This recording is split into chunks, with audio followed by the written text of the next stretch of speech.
I had 10 careers. Look, you got like 87 careers. Whatever. Easy, he's also Jamaican. Like 3 or 4 of them shits. But, you know. Okay, we should be live. The mic should be off. Is that light blinking over there, Easy? Yeah. Good. Yeah, the mute joint's on. Ooh. Oh, that was funny. Let's see here. Oh, yeah, that's cool. Whoa, whoa, whoa. All right, that's nice and hot. One day I might have a producer like, well, I ain't got to worry about No, we don't have that problem. Oh, you're not, plowing all over the place and causing. That's why y'all got the bottom floor so nobody upstairs can understand. I ain't mad at you. I ain't mad at you at all. Now, what the fuck did this bring? Boy, Walmart will fuck you up. Cause y'all be doing all that fucking. No, fam. We don't do anything in this room. Nothing. You really paranoid about that. I am. He's like, I swear. At the same time. He's like, man, It's all business. Nah, he's like, I swear exactly where I'm sitting. Somebody butthole been or just open and pulsating. Cause Mo all angelic and now I'm starting to see the horns come out of here. Like, okay. Now I have offered, and he said no. He said, "Mom, this is the podcast room." Listen, So you can't bust a nut every goddamn way. you know, but I wanted to be down in here. He was like, "No, Mom." 98% of the places. So you're good. Hey, All right, so take a break are we and live step yet? outside Let me while know as y'all- soon as that pops up. Audio is good. You guys seen any of the intros? Audio good. Audio's good. Yeah. Y'all haven't seen the intro or nothing like that? Just want to make sure. How you feeling? I know you got a fight coming up. You feeling all right? Yeah, You feeling good? Yeah. Oh shit! We live, you motherfucks! I almost die every time I do that Easy, shit. you know he crazy. He got good sense. I had to ask him first because he in fight mode right now. Look at his hands. I see him doing this. And look, he got a long straight. So I had to ask him first. You feeling good, Jay? I would have been with you if you. I'll let him. My keys are right by the door. I'd have been like, yep. We alive with the Mad Titan, not the Matador. My dumb ass, the Matador. Patrick Rivera. That's how you say it, right? Riviera. It's Rivera. Rivera. Yeah, it's all good. Did I say Riviera? I can't read. Yeah. I said Matador, not Mad Titan. Patrick. I can't say the fuck. Rivera. Rivera. Yeah. Rivera. And this big black motherfucker, Big Easy. Big Easy. Give him a hand clap. He's a white guy too. Make it easy. So big white guy, big black guy. We don't separate it all. White people, black people. All right. Hey, thanks for coming on, guys. Thank you for having me, man. Feeling good? Same here. How many complaints you get from your neighbors? I gotta move next week. Okay. No. Yeah, but happy to be here. Happy to be here. Thank you so much. So the community we all know each other from is tap dancing. Yeah, I'm an excellent tap dancer. He's like, where the fuck? Close that for me. He was like, where the fuck this is going? No, Muay Thai, kickboxing, martial arts, right? So I reached out to you guys a while ago, and I want you each to come on for your own expertise in a sense. You being a professional, Yes. correct, Yes. fighter. Now, is that just kickboxing, MMA, boxing, or is it? Yeah, I box professionally. I've Oh. done kickboxing professionally and MMA professionally. So I've you done can- all professionally, and I've done A-class Muay Thai rules, which is basically you just don't get paid, but it's professional rule set. So, yeah. So you can fuck up everybody every kind of way. And look at him smiling. You see the Yeah. fucking yo, this is Try to. this is so eerie about fighters, dog. It's so calm. Yeah. Look at him. Just I can fuck you up anywhere you want it, pimp. Anywhere you want it. It took me a long time to become calm, though. Well, I'm glad you calm today because I only got my gun with me. I'm scared. Big Easy, I know you. You were we met through American Muay Thai, right? Or no, it's Towson Thai Box. Let's shout out the OG, Coach Henry Smith, Towson Thai Box, Towson. I came in. I don't know if we came in. Did you see me the first day I came? I was there. I had Cowboy with me the day you came in. And you remember what I had on? You had dreads, your slippery Earls, button-up shoes, Slippery Earl. and your first So- communion suit on. So it wasn't even tailored. It was like, all right, I don't know how many black people you know, but this is what black people do, especially during, say, like 20 years ago, 15, 20 years ago. Remember the Steve Harvey suits? Yeah. Okay. So I was fat and I ain't really had my tailor game right, so you know my fucking leg was probably like an American flag just blowing in the wind. Everything was just baggy, you know what I'm saying? Like I came off a Master P video or some shit. Anyway, I was unemployed and looking for a way not to eat and cry at home all day. And I said, let me see what's up with this gym. Shot Henry an email. Matter of fact, it wasn't Henry. Rob. It was Rob. Shot Rob an email. Say, look, man, I ain't got much to offer, but I'll sweep and clean up and let y'all beat up on me or something for some free classes. Man, easy. And easy at the time. Were you holding mid work and all that then? Yeah. You were doing all that, so I was just, you've been doing you. Yeah. Cool. So I know both of these gentlemen from this this area. And I want to come in and ask them more about that, and also eating ass. We're gonna get to that because I hear like we got some fans somewhere on me. I'm stretching, baby. I'm just stretching. So hold up. Let's jump into the most immediate thing going on. You got a fight coming up. I do. I'm fighting April 6th at Shogun, right in Baltimore, Royal Farms Arena. Next week. Or two? Next week. Next week. Next week. Yep. Fuck. So, how, you know what? A lot of people that watch this show or don't know anything about fighters don't understand how miserable this next week. Oh yeah. As far as your sacrifices. Yeah. Not even the fighting shit, what they think is the worst part. Yeah. What are some of the things you're going through right now at this moment as I yelled in your ear? And you held in that rage. Well, I mean, like right now, the worst part about it is obviously like the dieting. You know what I'm saying? Like the water loading, having to take a fucking piss every 20 steps I take. That's really like probably the worst part about it. But honestly, this is like a recovery week. So the whole time your body has been like, I ran 180 miles. And I did like 180 training sessions for just this camp, right? So just this camp alone, my body has put in 180 miles of running. So my knees, everything's just sore, so it's just time to recover. So this week just is really bad on calorie restriction. It's not actually like, it's not the worst week. It's the most irritating week. If it's not the workload. Sense. It's just little nits and bits of it. Yeah. You just hungry, irritated. You know how it is. Like when you skip lunch, right? At dinner time, you a little bit more irritated than if you didn't skip lunch. That's how I am all week. Let me stop you right there. One of the problems I had, and you can attest to it, I ain't skipped shit. When I did WKA's, fam, I was eating cheesesteaks up to a week before. I just thought it was gonna melt off. I said I'll just do some running with a Rocky montage in the back. And made it work, and didn't work. My titties were actually heavier. Oh, so I wish I could say I understand what you're talking about. I mean, I did like 1 week worth, but I really respect and admire what you guys put yourself through, not just in the camp of every day having to go through that, grueling fucking physical schedule, but the mental aspect and then the sacrifices of like the simple things of like I can leave here right now and have something that you can't have. Yep. Because you gotta be on way to something else.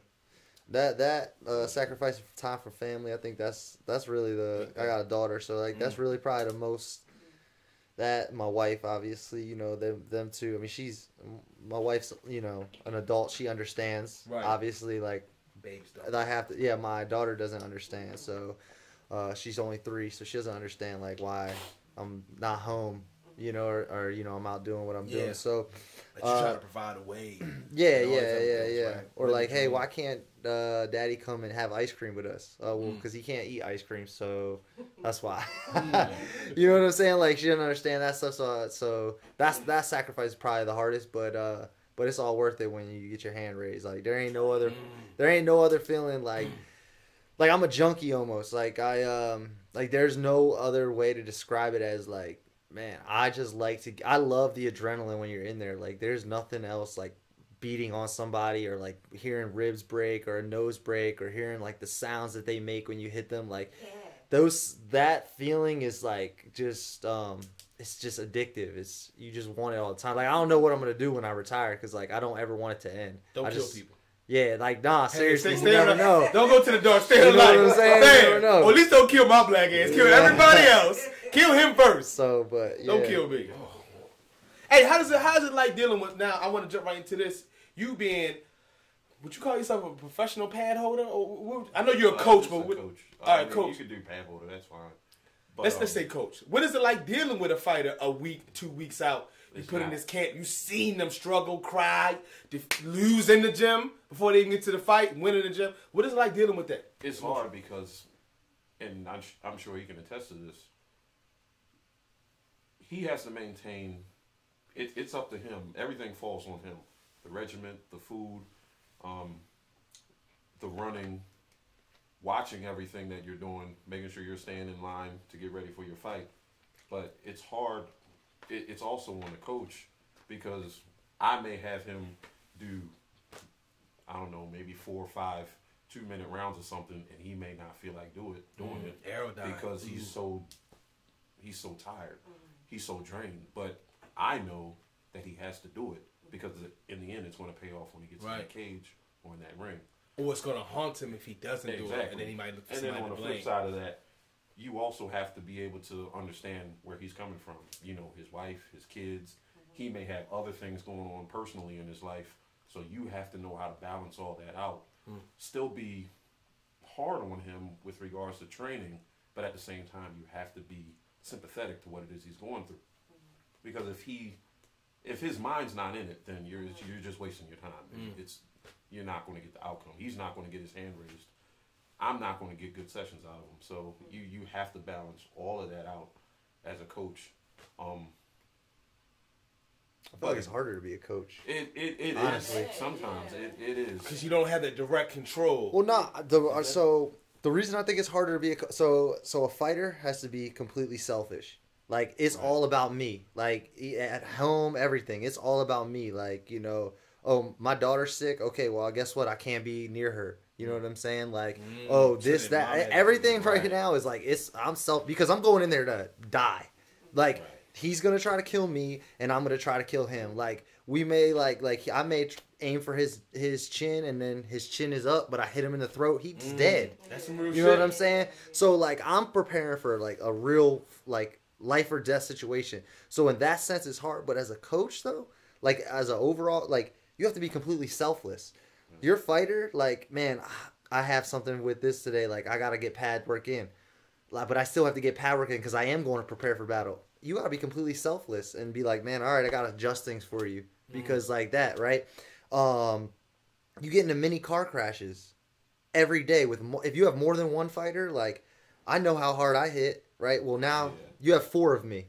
Okay, well, now I might be doing 5 rounds of pad work or 10 rounds of pad work with you, but now you have 4 of me. You're doing 40 rounds of pad work. So your body's getting just as beat on. You might not be sparring, but you're still getting beat on.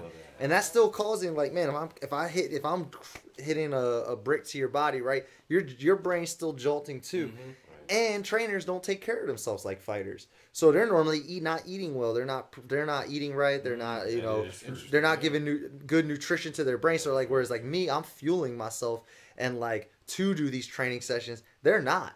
You know what I'm saying? Like, they're like, well, I'm just gonna, like, I need to make sure I hit a certain amount of sleep. Like, I know I have to hit at least 8 hours of sleep. They're like, well, it's sacrifice. Like, I gotta do this and that. So I actually think, like, I think it's harder, like, physically it might be harder to be a fighter, but man, like, emotionally you gotta be there to support. You're a psychologist, a friend, you're everything as a coach. So it might actually be a little bit harder to be a coach overall, but you don't see, and unfortunately you don't see that. Like, coaches don't get that recognition. Like, man, you only see like Max Holloway, or you only see TJ Dillashaw, or you only see that, and like their coaches get a little bit of light. But like, I mean, honestly, they're probably the ones that sacrifice the most. Like, I know coaches who have bought tickets for their, like, so as a fighter you have to sell a certain amount of tickets if you want to be successful as a pro. Put butts right? in the seat. You have to. Man, there's coaches who have believed in their fighters so much, who have dropped $3,000-$4,000 to buy the rest of the tickets so that their fighter can get back on a card. So that's just, I never heard of that. That's sacrifice. You know what I'm saying? That's like so it might be a little bit harder to be a coach in all aspects, but I guess in that, like, going in there you're going in there to die. That's really what people see. They don't see that other part about it. And that's another downside if you're a good coach. Like me, for example, everything you said was correct. As far as, you have some coaches that, like, he probably has a set plan. He has food prep, everything laid out. You have some coaches that won't, go by that code. They'll just go out and eat Burger King, McDonald's, whatever, not care. See, I'm walking in here with a gallon of water. I mean, I'm drinking certain drinks. I'm drinking certain stuff. Like, I'm eating certain things. So if my fighter is going through something, feel it too. I want to go through it with him. Okay. You see what I'm saying? So I can say, I know what he's going through or whatever. And let's stay right there. Not to cut you off, but I feel like it's a perfect segue. You want to do exactly what the fighter's doing, and you were talking about getting your mind right. How important is it as a fighter? Like, what do you do to help get your mind right and speak more, I guess, on this fact that you're trying to self-identify with everything they're doing to also be in sync with their mind. So, you know what I'm saying? When they're feeling down, you understand, you can empathize with what they're feeling with and help get them out of it. Because I feel like fighting, we put a lot on the eating and the training, but what 80-90% might be just right here, like how you see yourself competing. So as you drink what they drink, as you maybe run some miles with them, do you do that not just for your own health, which I assume is some of it, but to try to let them know, hey, I'm there with you in your mind, and I'm going through it with you. It is. So when I tell you to get up out of that and let's fight in round 3, remember, is kind of some of the that's exactly what it is. Because if I'm not in good fitness to help him out, then I'm no good to him.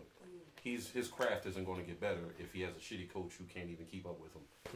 I've done sessions where I'm holding pads for about a good 2 hours, and I'm going through people who weigh maybe $110, $115, up to super heavyweights that are 320 pounds. Everybody punches differently.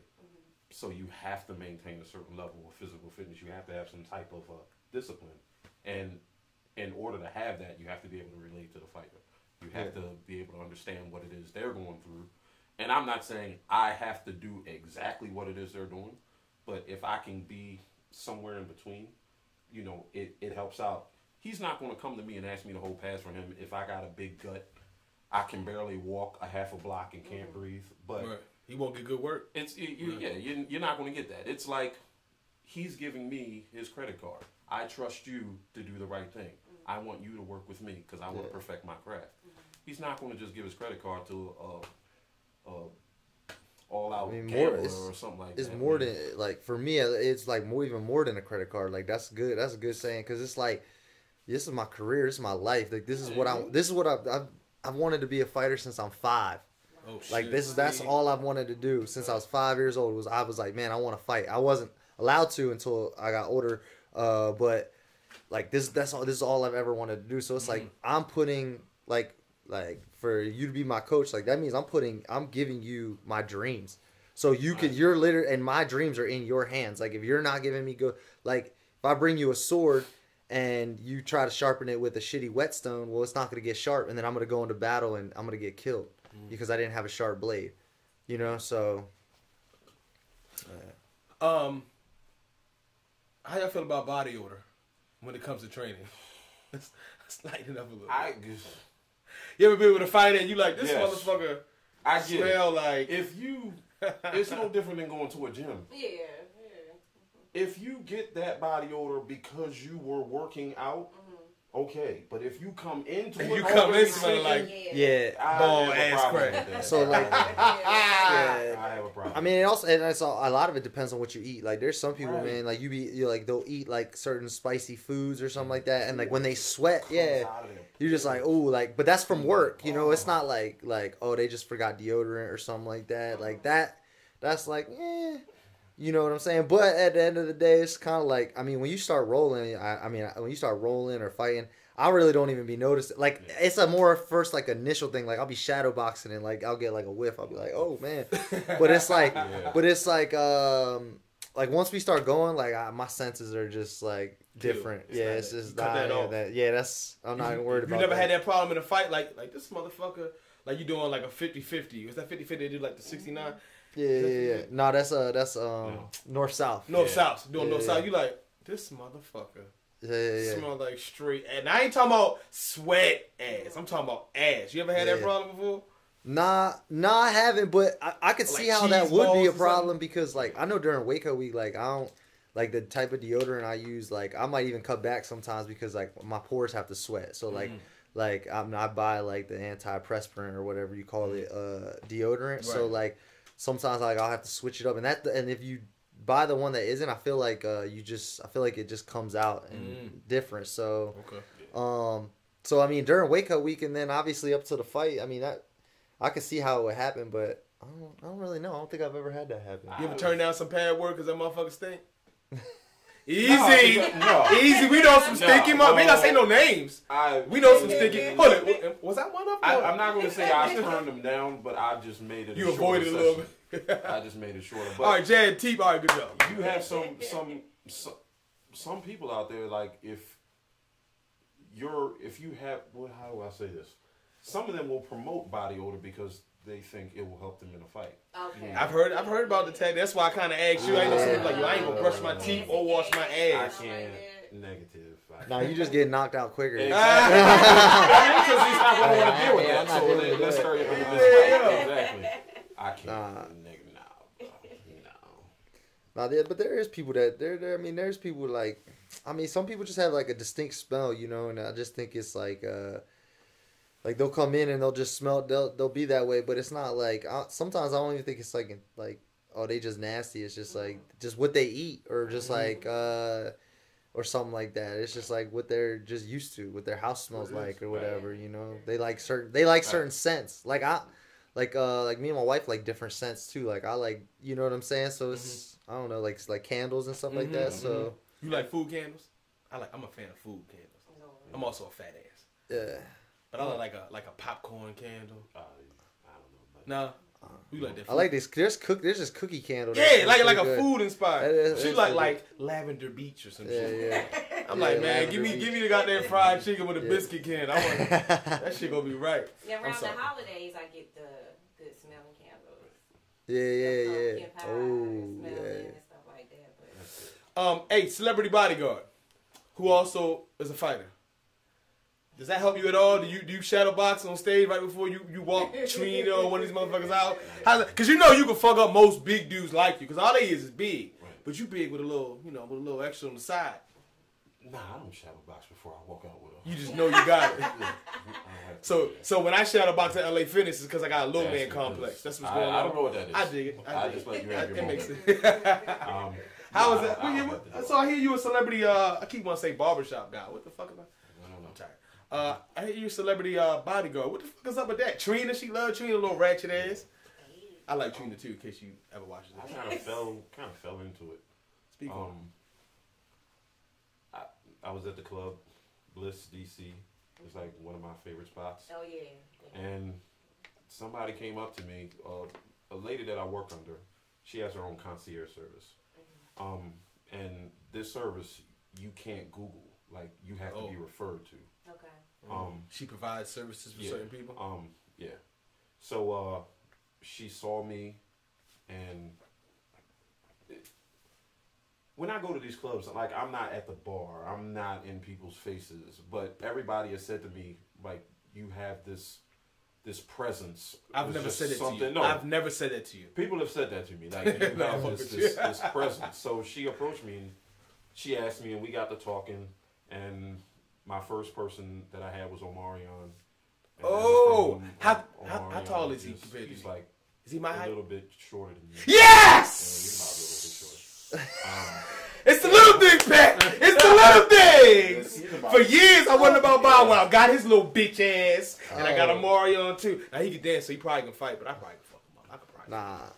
But all right. Now people who can dance can't fight though. They can't fight. No, they can. Yeah, that's what I'm saying. He can can. dance, so he's at least athletic, and he probably fast. But I don't think he can take a leg kick. If you ain't ever feel no leg kick, you know. Nah. Once you feel it all that. The first ever time, all that shit is. Yeah. first ever time you feel a leg kick, You change things. You question things. Yeah, You're like, I thought a punch. Fuck a punch. I'm just gonna leg kick the shit out your ass. I can hit you from a further distance. I can lie out. Won't hurt Was myself. it Riddick Bowe? I think it was Riddick Bowe. He like took a Muay Thai fight and like took 3 kicks to the leg and was done. I mean, he was like only had like 1 or 2 losses as a professional heavyweight boxer. It makes sense. And he fought like a littler dude. Like the dude wasn't as big as him. So I was like, dang. Not good. Thank you. I really need that. Continue. First person, Omarion. Had Omarion, then from Omarion it went to I forgot what was that. Terrence J, and it just kept going up and up. So it was like a word of mouth thing. Or it's like, I like him, man. He did his job. He wasn't extra. And then and then from there, and they also talk to other people. Hey, if you're going to be in this area, look for this person. Look for this person. So from there, it went all the way up to Bruno Mars. Bruno fucking Mars. Damn. Why the fuck you ain't tell me so I can tag these people in this shit, man? Yeah. Had him. Hey, I'm You're taller than than him. Yeah, double tall. You're taller than him. I'm double tall. Oh, him. He's like 5'3", isn't he? Yeah. He's little. But his bank account is really big. Nah, Yeah. yeah. You like, hey Bruno, man, it was a misunderstanding. I'm Mario too. Yeah. I just be happy. That motherfucker, he got a tall ass big count. My big count, not even got height. That shit laying down.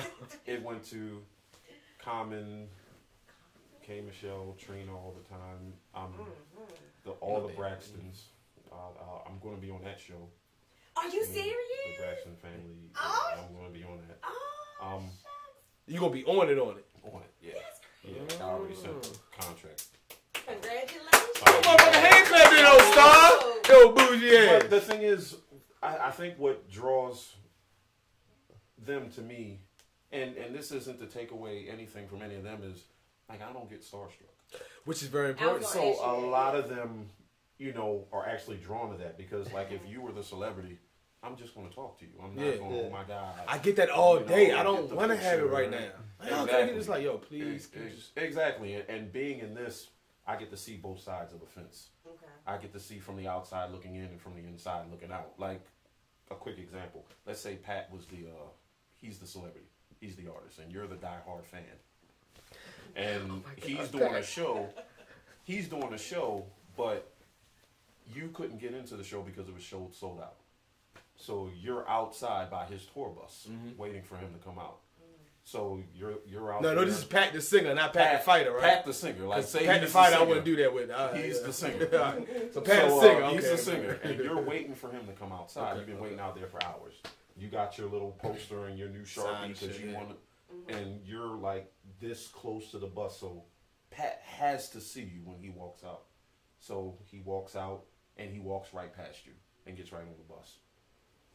Your whole world just collapsed because your favorite artist didn't even acknowledge you. I mean, he couldn't not see you because you're right there. He didn't even look at you. He just went right on the bus. So right now, you have all these emotions. You might be salty. You might be hurt because you follow him. You know all the words to all of his songs, but he didn't even acknowledge you. Damn, Pat, why you do that to me? So I mean, you might feel a certain way, but what you don't know, and this is what I see, is Pat only had like 2 hours of sleep. He did 3 radio shows, a meet and greet. Started at 5 in the morning. And sound check. He had to do a show, and all the while he got a call from home saying, "Hey, your loved one's in the hospital, and it's not looking too good." Oh shit! So you're salty because he walked right past you, but you don't know everything that's going through that he's going through, and that's what I always see all the time. I've seen these artists that I've been with. I've seen them at their best and at their worst. I've seen them go off on their staff to the point where the staff didn't know how they were going to get home. No dang. You see it all. You see it all. I mean, it's. I'll be walking past people after a 15, 20-minute fight. I can't even imagine doing a 3-hour concert. Right. Even having enough focus. I'll be just like, all right, I'm going right to the back to grab my stuff. Right. And with can't them, even. they gotta, because they're contractually obligated to go to this after party or go to this meet and greet, go to this radio interview, and they have to do that to promote their brand, to promote themselves. And if they don't, it's going to hurt them on the back end. Yeah. And I've seen that side of it too. Because we don't get to see the behind the scenes. We never do. We just think they're being a dickhead. Yeah. Right. Yeah. And I get that a lot. Like especially with the females, they're like, "Oh, is she really a bitch? Is she really?" No. They're really not, because if you're the female artist and Pat's the male artist and you are both trying to come up, if Pat wants to get on the radio or he wants to get his music out there, all he has to do is give his CD to a DJ or try to meet up with an A&R from a record label or something like that. You would have to do the same thing, but if Nick is the DJ, Nick can say, "All right, I'll give it to him, but what are you going to do for me?" Say one a sexual favor.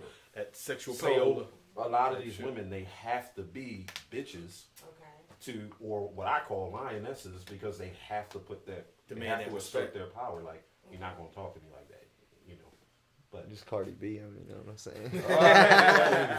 You do that too, you know what I mean? Look, I like what you were saying here, even as a fighter. So, I've been around some famous people, but when it come to fighters, I don't know. With certain fighters, I like remember they was in Baltimore, the UFC, and Herb Dean, the referee, not even a fighter. My wife says, so embarrassing. Hey, that's Herb Dean.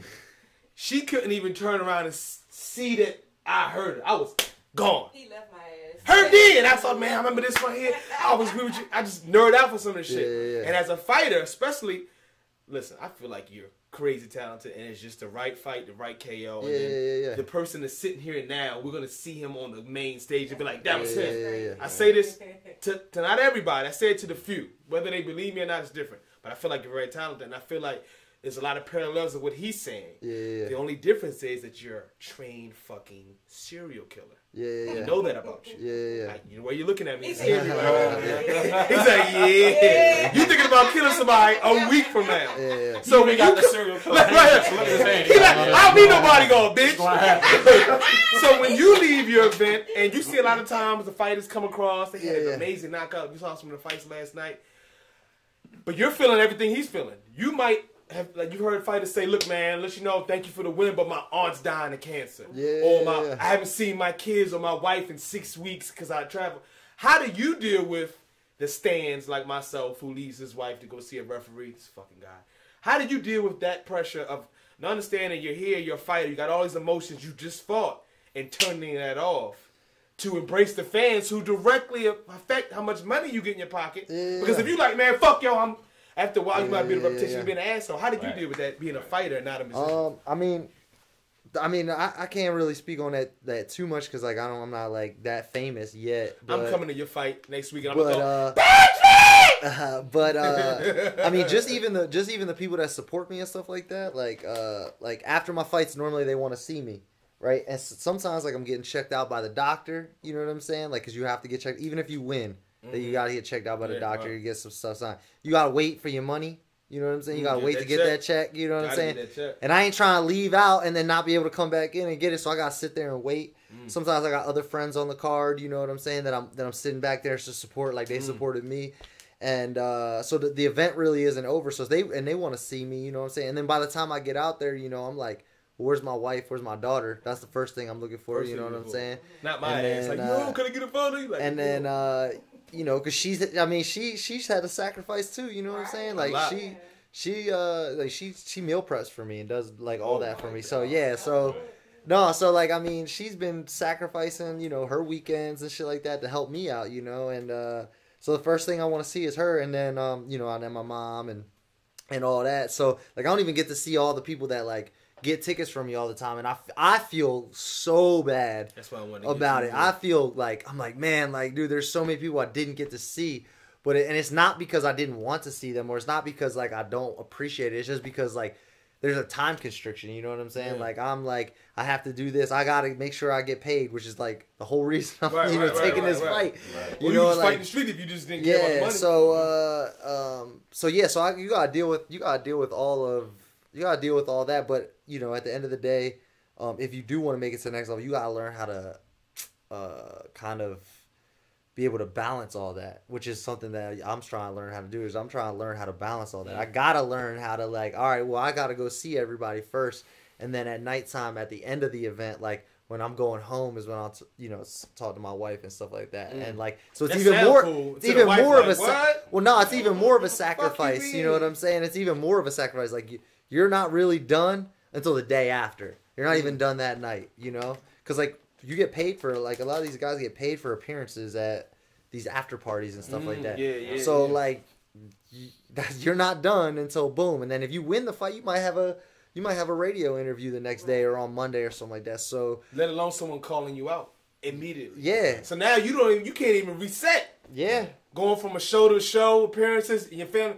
And you like, how I won. Yeah, bitch, but you can't fuck me up. You like, well, goddamn. Now I got to get back into that mode. But my wife want me to soften up now and spend time with the family. My fans are still tripping off of the KO.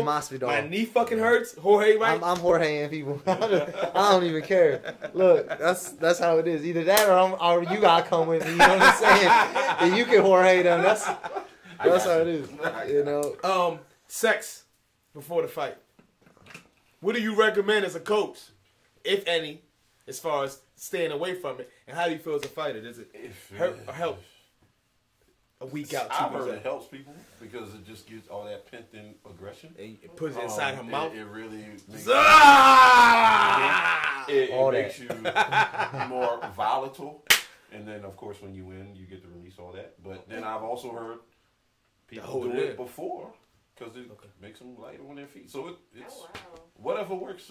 0.2 ounces lighter. I mean, whatever. If it makes you, Put it you know, in the make low that side. extra, makes you cut weight quicker. Have you ever talked to a fighter about it? Like, hey man, I noticed you've been a little lackadaisy. You start fucking any mouths recently? That is Go home, fuck the lady good. And Fuck the old lady. I'm gonna be 100% honest. Keep it 100, Pat. Like I'm pretty sure I he have does. done a coach. I have been with a coach who told me not to, and I listen to them. Right? If a coach tells me like don't do something, I'm not gonna do it. Right. I want to win. You know. So I was with Ernesto, who's Jared Hurd's coach, and he was like, don't have sex so many weeks out before the fight. I was like, okay, because I never had to do that before, you know, like it was never a thing. So I was like, You was about to okay. have sex that night. You was like, oh. I was like, all right, cool, Alright, you know, fuck, whatever. Baby, I'm sorry. And so I did it, and I really don't feel like it did anything, you know. Yeah. And then for my last Shogun fight, I had sex the day like the weigh-ins, like right after weigh-ins, and the day before the fight, and won, you know, and felt like I had a bunch of energy. So I mean, it don't really matter. It's all about it's. Did you put in the miles? Did you put in the work? Did you put in that little bit? I mean, it's not gonna do. It's not gonna do nothing. Right. I mean, personally, for me, I understand you know what I'm that makes saying? sense. I don't know.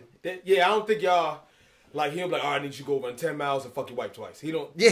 So, the fight doesn't, all right, yeah, at least you do 20 jumping jacks and bust it open on her jaw. Yeah. That's not a part of it. Nah. The camp is the most important The camp part. is the most important. And then when you get to that good luck charm type of shit, that's when you get to the sex or, Yeah. Same boxers or something like all that. that. Like, you Yeah, gotta right. let it Same sink. gloves and all But the that. thing I don't like about that is, what if you don't have these boxers? What if you Yeah, don't? but that's what I'm saying is like it's a superstitious type thing. It is. So This is it depends on you.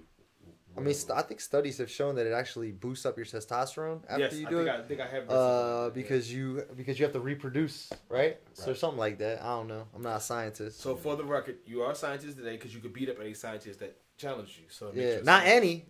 Not any. No. No, because look, Aaron Jimenez, one of our fighters at Level Up, she's a doctor in biology. Oh fuck, she's legit. So she's a doctor in biology, and she is like 21-9 or something like that, and IFMA medalist, So this silver is medalist. straight scientist, Huh? like a straight scientist, no fight. Yeah, straight science. I Yeah, fuck so up. let's fuck him up. You tell him what to stand to. Let me tell your ass something real quick. So you saying it's safe to say, bust a nut, fuck him up.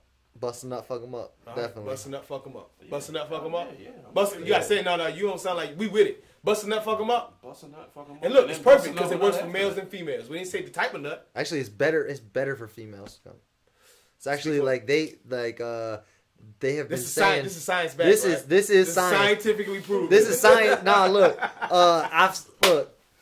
I don't know if it's science, but He said, "Let me pull that back." I read it on the back. but like Misha Tate and like Ronda Rousey, when they talk, they've talked about this. They're like, nah, like we want to. Like I think it produces testosterone in the body, which is like good for a female. It actually helps them like cut up and stuff like that. So I know for me, what I would have, because I just fuck regardless, so I don't, I didn't even meal prep, so I don't think I was like, no pussy today.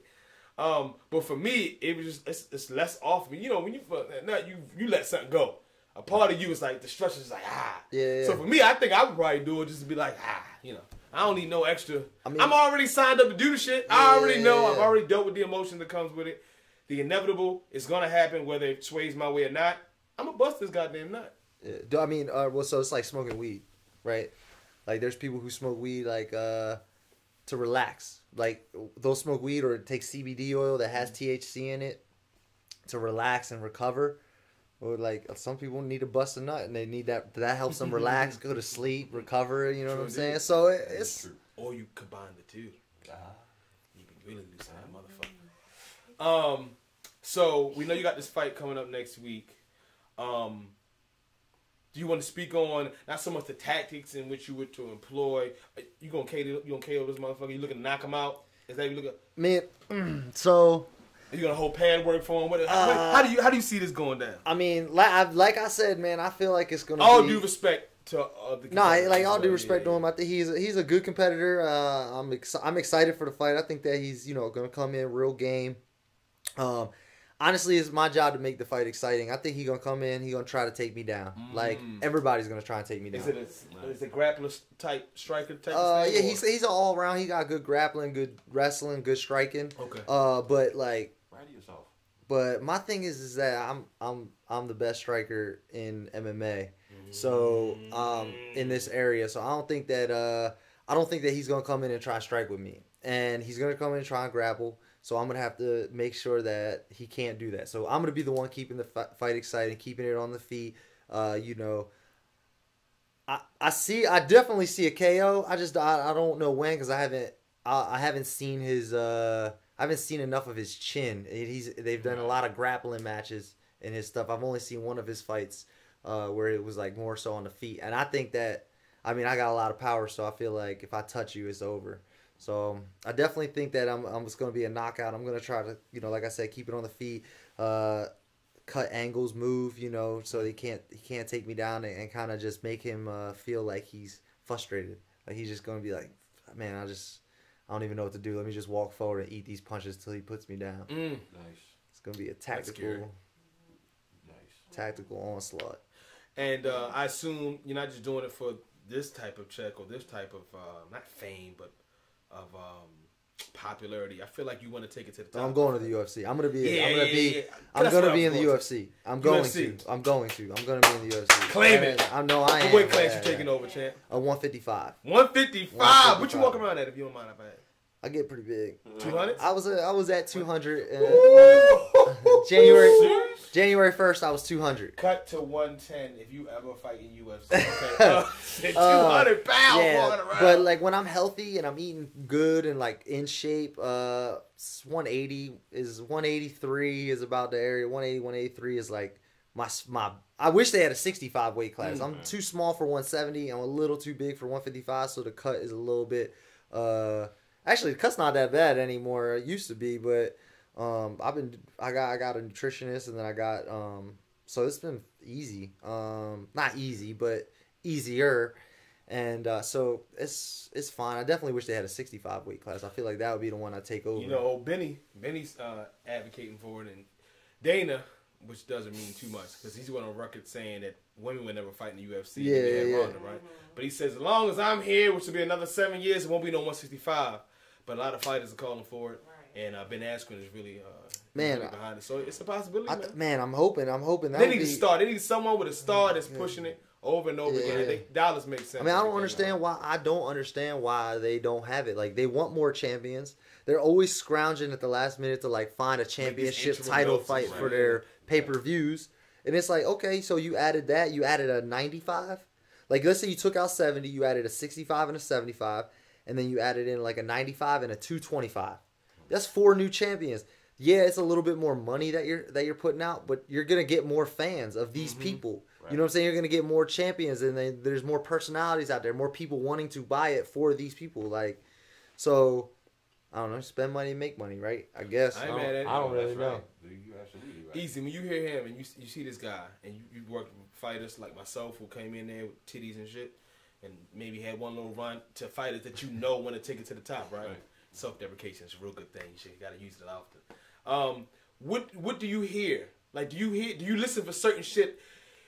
We only got 24 hours in a day, right? And we got all the things we're trying to work on, but you got a certain amount of time allocated to work with fighters, and I assume you want to work with people that want to be there. Right. What do you listen for that says, okay, he's like this type of fighter, or he's like this type of fighter? What are some of the cues? Listen for what you see in training, their eyes. What are you as a coach? Well, here's a turnoff for me. Here's what makes me not. For me to not like you takes a lot. Here's what I don't like. I don't like when you. And I'll use Pat as an example. He's worked up to a certain level. he doesn't mind working with other people. I've been down Level Up a couple times. I've seen him work with other people, people that are green, people that have a couple of belts. He doesn't mind working with certain people. But you're not going to just walk into a gym and say, "Oh, I want to spar him," or I want to get at him. You have to work up to him. Oh, we get that a lot of America. I'm that same way when I go into a gym. If somebody comes in and they're like, "Yeah, and I get this all the time. Yeah, I live off of Green Mountain, this, and I want to get a couple fights in." All of that, I don't like you. I already don't like you. Because I already see where your mind's at. I already see where your head's at. When you come into this sport, you have to realize that there are certain levels. You're not going to get pro pad holding. You're not going to get pro, like, there's things he knows how to do that somebody just coming into the sport won't be taught because you have to work your way up to it. Mm-hmm. So I hate when people come in to the gym and they say, "Oh, can you teach me how to do that Superman punch? Can you teach me how to..." You can't jab. You can't even jab. You can't even last 30 seconds of the first 2 minutes of the first round. On a bag. Right, but you want me to show you how to do this? So what I look for is your what you bring to me. So if you come in, you tell me you run regularly. I see you come in and you're in the gym maybe 30 minutes or 20 minutes or an hour early and you're doing bag work. You're just punching. You're practicing a jab before the actual. If somebody comes over and says, "Hey, instead of doing it this way, do it this way. This might help you." Taking constructive criticism. Turn your punch all the way over instead of doing it a certain way. And you keep doing that, and you on your own time. I know people that have put cushions up on the wall, and they just practice jabbing the wall. If you tell me you do that, and I see that in the way you're moving, I like it. But if you come in and you say, "Oh yeah, I'm a fighter. I want to fight Patrick." You want to fight who? Let him. Hey, go spar with old Patty and see. And you know what? And that's the thing. And that's the thing you have to. Oh, it's gonna be a long night. That's one of those things you have to balance out as a coach, because if you don't protecting have, them, exactly. Yeah. If you don't have any fighting skills, and I let you spar one of my star fighters, and you end up hurting him, now he's screwed. Right. True indeed. Yeah. Good point. Now there's times, and I'm pretty sure you've had it at your gym, where you have to check somebody. Oh yeah. Sometimes you gotta let them. All right, you want to fight him? Go right ahead. We'll set the clock for 3 2-minute rounds. Go right ahead. And then you get in, and you can't even walk out because your leg is swollen because all he did was chop your leg. Yeah, I've seen that. And you have that at every gym. Sometimes you gotta just let them fall. All right, you want to go ahead and spar him who's about to get on in the cage with a pro. You know what I mean? You want to spar him, go ahead. But as a coach, you have to balance that out. Do you want to risk hurting your star guy, or do you want your star guy to hurt this dude? Sometimes you have to balance that out. But me as a coach, if I work with anybody, but you have to show me something. You can't just walk in and say, "I want to learn how to do A, B, C, D, E," and you can't even walk without getting shortness of breath. So you wouldn't work with me? No, I know, motherfucker. But that's the thing. I've seen you. I've seen the two of you in the gym. You have that background. I see your drive. Hey, talk more about me. Hey, fuck her. Talk more about me. How good am I in the gym? I've seen it. Oh my God. When I saw Nick for the first time when he walked into the gym, I'm telling you, I'll never forget it. I had Cowboy Cerrone with me. He came up to Towson. We walk in the door, and I look to my left, and I'm not gonna lie, first thing out of my mouth, or in my head, I didn't say it out loud. Like, who is this clown ass dude sitting in a kickboxing gym with some slippery? I didn't know y'all don't wear that shit. I treated it like an interview. I was working in corporate my whole life. So I'm like, I'm gonna press these motherfuckers. I got dreadlocks with his resume. Wow. I was ready to give a speech. And then, as I got to know Nick, as I got to know him, I could see. I mean, I didn't even know for a minute that he was there to keep the gym squared away because he was always working with people. He was always moving. Like, who the fuck is this live wire that is never calm? But, and then you see him now, and you see him, you know, he did his thing in the WKAs. I mean, he did his thing. And that's somebody I would definitely work with because you it's like you get that, he has that spirit. You get that from him. Like, he wants to learn. To do what he did, to come into that gym dressed like that, he knew what he wanted. And at the same time, he had that mentality like, I want to learn how to do this, but I don't want to take on any additional debt. But I'm willing to work to get to this. And he did it. So guys like that, all day. I'm wherever you want to meet. He probably don't remember the first time he met me. I don't know. I remember. I'll tell you exactly where. So we was at ground control. We was at ground control. The one downtown. You had your state trooper car with the trunk open, blaring music. And look, I kept seeing this man, but I never had said anything because like you was throwing with like the tall what's his name? Alex. Yeah, the tall ass dude and stuff like that. And then one time I was like, hey man, you signed this ticket for me. I know. I needed to sign up on this ticket, and I was like, hey, whose car is that? Because I always saw this state trooper car blaring music, bumping, and I was like, hey man, it's like, who car is that? I was like, hey, Big man. Easy. I like walked over. I was like, hey man, you signed this for me, man. I was Big like, Easy. He was like, yeah, I got you. I was cracking I up. just kept seeing him, and then you went over to Level Up, and I'm like, Pat, and then I kept hearing about all the fights he had coming up. And then we had that little when we went down to Level Up, and who would you rock with? John. Yeah. Y'all got some rounds in, and where you just did that to his leg, guys. Yeah. It's like It's a part of the learning experience, and yeah, we're almost done wrapping up. Thank you guys so much. I do want to touch on a few more things before we wrap up here. You're also a coach.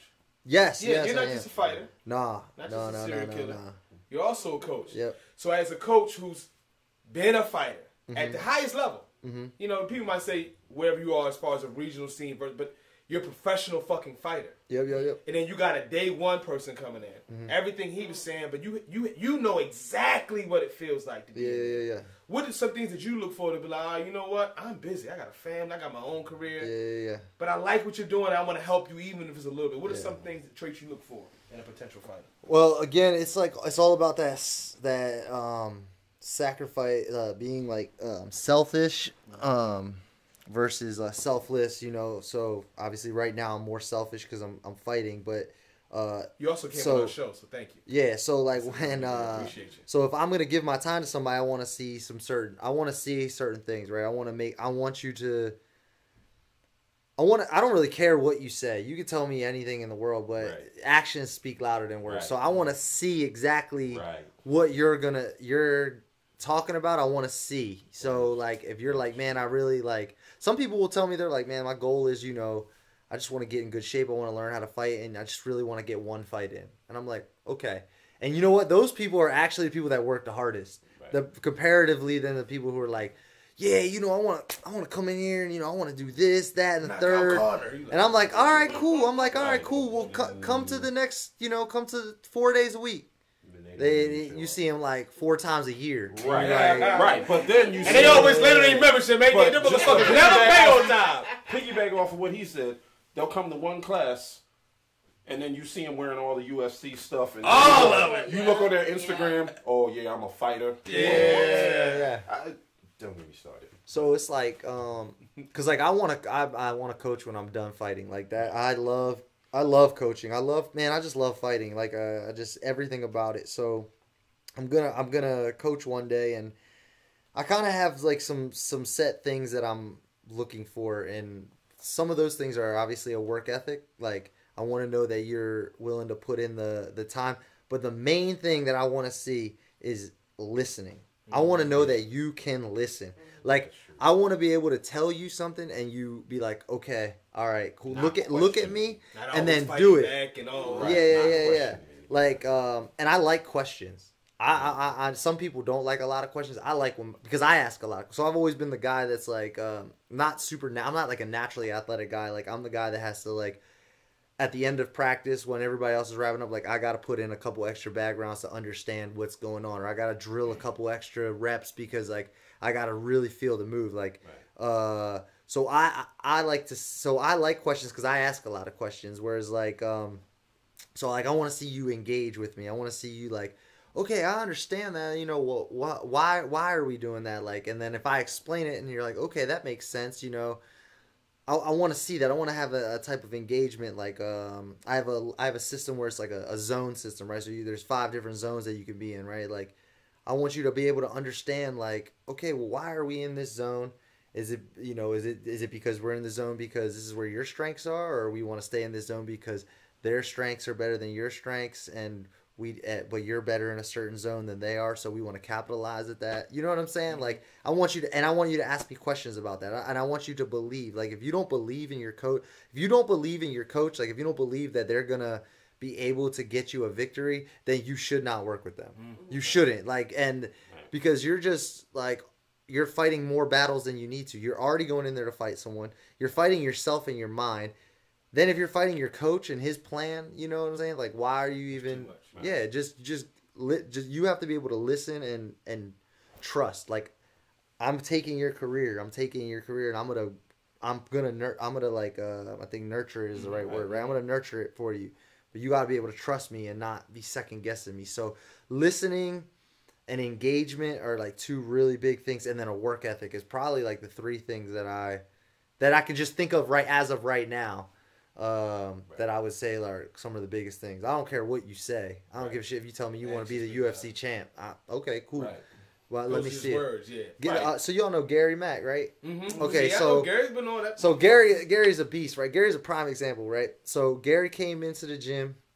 He only had like 2 months of training at Bowie MMA, and when he came in, Jason had told us like, all right, we want you guys to have a mentoring ship. Like I want you, Jared, and Luther to have like someone that's kind of under your wing that you teach stuff. Well, he was a teacher, so it was like in his like I guess summertime he like had the days off, so he came into the gym and he was able to work during the day.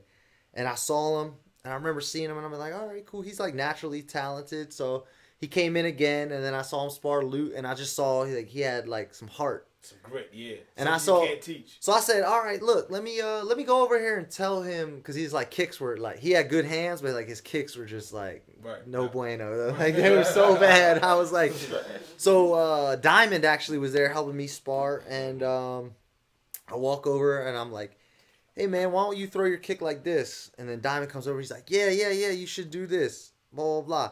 And Gary threw maybe like 400 or 500 kicks the rest of that day. Before he left out of there, like 400 or 500 the exact way we showed him how to throw it. And I told myself, I was like, I walked up to Jason and I was like, man, that kid's gonna be all right, man. Like he can listen, like that's good as long as he stays like that kid's gonna be all right. And that's like one distinct memory I have of someone like that's seeing them walk into the gym and having that good work ethic, and then like them going on and being a WK champion and being a I think he's he's North American champ. So he's like the whole North America champion, you know what I'm saying? And having like 27 belts or whatever it is. So you see that I saw where his career began, and I saw where he went. And it's all based off like listening and understanding and stuff like that. And you always got to be able to be like that. Like no matter, like to this day, there's people that have like there's this kid in my gym. He's been doing it a lot less time than me. But he watches a bunch of YouTube videos. And he came and he was showing me something, and I was like, huh. You can learn from anybody, and you know what I'm saying. I'm just like, oh, okay, you maybe watched the video I didn't watch because I watched a bunch of fucking YouTube videos.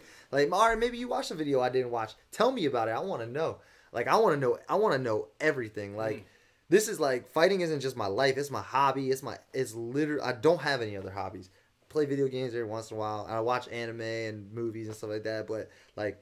I train as soon as I get home, I eat, and then I'm literally in bed like watching like fights and shit. Like, all right, cool. Like all right, cool. Like I was watching some Joe Louis fights because I wanted to see how he threw his cross comparatively how the new wave of people throw their cross because he has a completely different way he sets it up and throws it. So all right, so I was watching Joe this is literally Friday night watching Joe Louis. You know, I want to see that in somebody. Like that's what I want to see. Right. You know, so how does that translate? knowing how you deal with fighters and talk to them with your celebrity thing. And this will be the last question. Thank you so much for coming on. You guys giving us your time, especially you with a fight coming up next week. Yeah, man. Thank you. I really appreciate that. But you're dealing with some of these stars, and it's not 100% transferable, right? But there are some things that you can take from this life over to the other one, dealing with stress and all that. Is there anything that's a parallel that you can use in your other side? With regards to dealing with artists, they're dealing with, aggression, maybe a manager's dealing with them, and you're trying to walk them through, like getting them prepped or ready. Like how you get a fighter prepped or ready for competition. Right. Are there any things that you take from your kickboxing fighting side to help them prep them for maybe a crowd that's maybe too rowdy or something when it's the mental aspect of it? Is there any kind of parallels with that? Yeah, focus. If drowning out the extra shit. Right. If you let the outside get within your inner circle, then your inner circle is contaminated. So you just gotta. I've been in venues where you came as with a lot of these artists, they come to perform for X amount of people, for whoever. You have to realize that no matter, take away what the promoter did, the promoter messed something up, the DJ's not on point, whatever.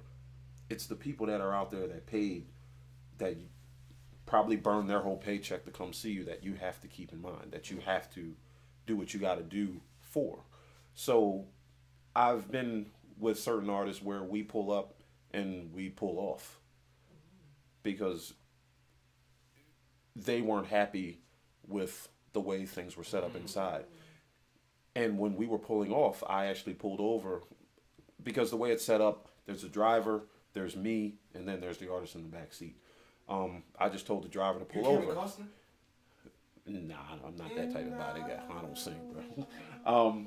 So I had to tell the driver to pull over, and I had to talk with the artist. I'm like, I understand you're not upset with the way things are going, but did you get paid? Because the way they work is they get a front end and a back end. Front end when they show up, back end when they get there. No, front end before they get there, back end before they leave. I'm like, did you get your front end? Yes. All right, you got paid. You got the first half of your money. The people are in there. Keep them in mind. Channel all that anger and all that stress that you may have somewhere else. Remember the people that are in there that paid. I've even held mitts for some artists prior to them performing because they just had some aggression that they just wanted to get out. Who had their best hands in the mitts? I ain't gonna say who. No, that's a compliment. You gotta say who the worst. I can't, and it's only because a lot of times with some of the big names, you have non-disclosure agreements, so you can't say certain things. Okay. But K. Michelle, I've held for some people. Okay. And it helped out a lot because, again, I take it back to the scenario that I did with Pat. They have things that are going on in their personal life, and we all have that straw. Once you break it, I'm done. But they can't do that. So as far as the kickboxing side, how do I bring that into that? It's focus. If you really want to learn the sport, and he'll tell you, if you really want to learn the sport, one, you have to listen. Listen to somebody that's on the outside looking in, but also listen to somebody who's been on the inside looking out. Try to relate to that person and try to get them to channel all that aggression and anger somewhere else, because all it's going to do is hurt you. If Pat goes into a fight and he had a big argument with his girl and him and his best friend are beefing and his daughter's not feeling well and the money's not right, he's probably not going to do good in the fight because he has all of that in his head. Yeah. So you have to know how to channel all of that somewhere else, get over this, and then deal with that in a certain way, in a right way. But that's how I deal with it with some of these artists, because a lot of them, they don't get people that will just talk to them. Like, if I'm talking to K. Michelle or I'm talking to I'm just going to talk to you. I'm not talking to you as the multi-platinum artist. I'm talking to you as just a regular person. And a lot of them don't get that. But they love it when they do get it, because it's like, oh, wow. Even though you hired a service, you're still a human being. Right. So I'm going to talk to you that way. And a lot of times it's those little things that people need. So he might be riled up for a fight, but he has all this other stuff going on. It could be that one little kid who's holding the Rivera. We keep fan. Don't be the listen. It's easy to fuck us up, but it's I don't know what it is, but but you see what I'm saying? He could have all this stuff going on, and he's just ready to say fuck everything. But then there's that one little kid holding up one of his shirts, that's gonna mean everything, and that just puts everything in perspective for him. And he goes in and murders the guy, and comes back and looks at everything differently. Like, you know what? Everything that I was pissed about earlier is nothing because of what that little kid did just by holding up that shirt. So that's what I take into it. Like, in order to train for this sport, to prepare for a fight, to have that mental discipline, to eat right, you have to have a focus. You have to be focused. And you're not going to be focused if you have all this other stuff going through your head. So when I deal with a lot of these artists who may be pissed off, I've been with them and they just broke up. They just found out via social media that somebody's having a baby by somebody else. It's real. It's not just on TMZ. It's real. You see what I'm saying? You. A lot of times they look for someone to. They're used to looking at. If you were my staff and I was the artist, I'm going to lash out at all of you. Right. But a lot of them just need somebody to just say, "Come on, let's go in this other room and talk." A lot of them don't have that, and because of their status. Financial also, they think everybody's just wanting a piece. They just think, so if I'm coming at you in a genuine manner, they might be a little apprehensive. But I don't have nothing to gain from you. Yeah. I have a full-time job. This is just sneaker money to me. Right. So I don't need you, but you can talk to me. So it's the same thing with fighting. If he's getting ready for a fight and he's going through all this stuff as a coach, you may not want to talk to your girl if me and you are beefing. You may not want to talk to your whoever. But you'll say, "Hey, coach, let me just talk to you real quick." All right, let's talk. Yeah. You see what I'm saying? That's why being a coach is, I feel like, way more stressful than being a fighter. Cause I know Jay. Jay got I don't even know how many fighters. And I know he got it. He has already that personality where people just like to talk to him. He's easy to talk to. He just listens. You know what I'm saying? And so I've unloaded so many problems on him. I've unloaded so much shit on him. Throughout camp, I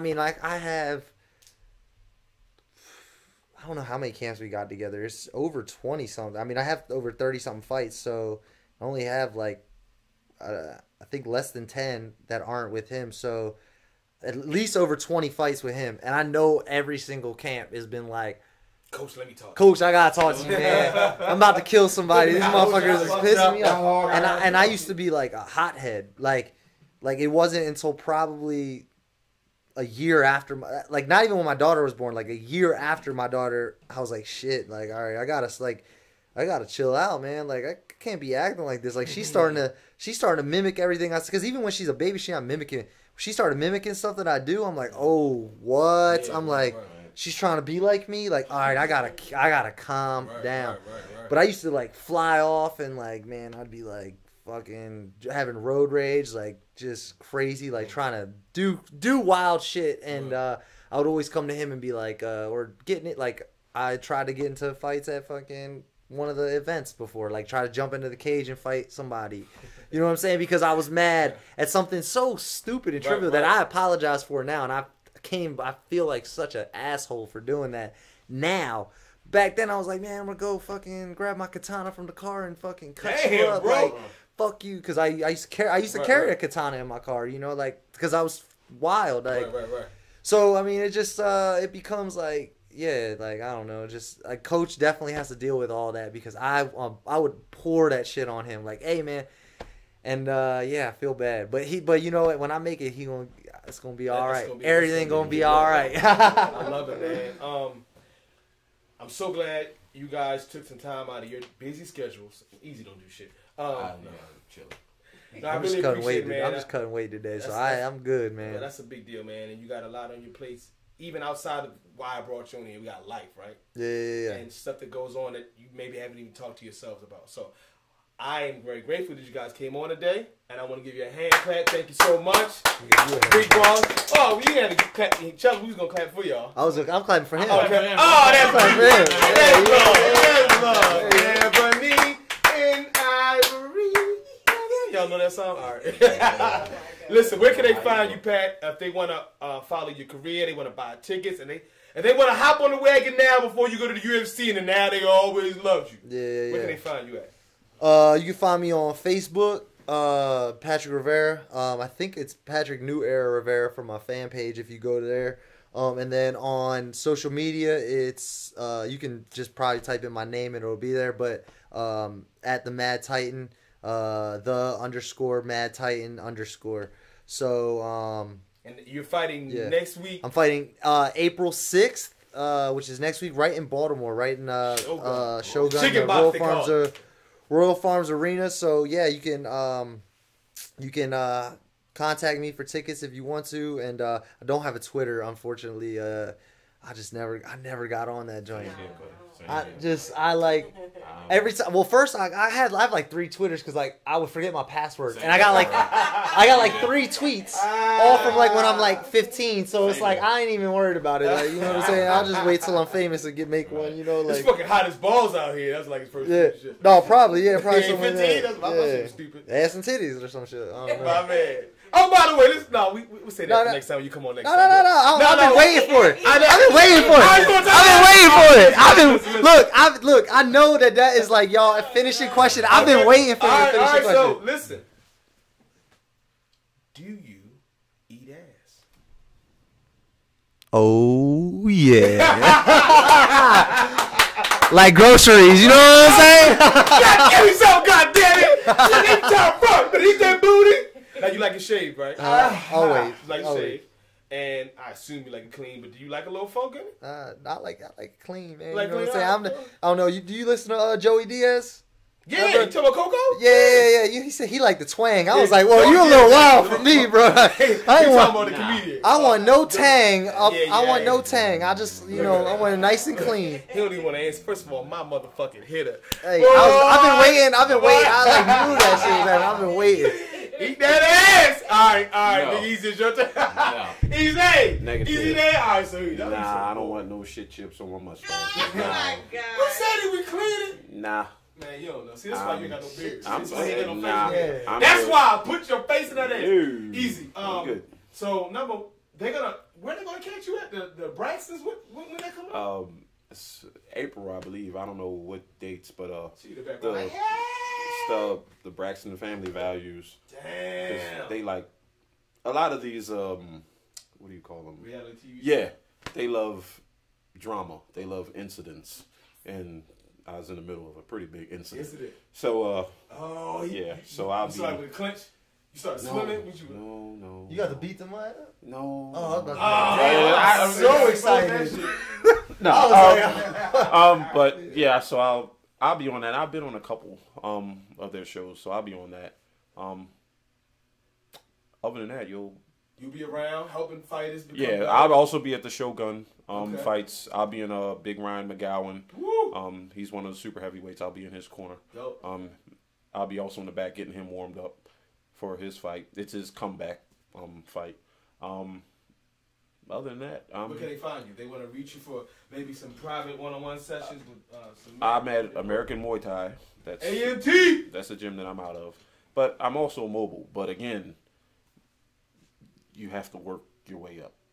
I mean, unless they got a bag. They got $1,000. It's not even that. I mean, it's. You lied to him, right? I lied to him. I'll try. You gonna make it. Give me that goddamn money. But the thing is, with me, it's not even about money. I will tell you no if you come at me like if you don't listen to what I tell you to do. Right. I'm not going to waste my time if you're going to argue with me. If you ask me questions, then I'll answer them. But if you argue with me and tell me, if I tell you to throw your jab this way and you're like, man, why I got to do it this way? Because then. That's it. Where can they reach you at? Spell that out again. My what? My New York. MY New York SHHH. That's my Instagram. Yeah, and you can see all the people I work with. You can hop in somebody else's girl's DMs. Yeah, that's it. Other than that, I'm in DC all the time, so you'll probably see me somewhere standing with somebody or doing whatever. Dope. Hey man, look, I really appreciate you guys. I'm gonna have you each back on whenever the schedule, opens up for yourself. Yeah. Anything you want to share, let me know. I'll share it. Thank you so much. Not safe is. Hey, Patty, I knew it. I motherfucking knew it. Easy away.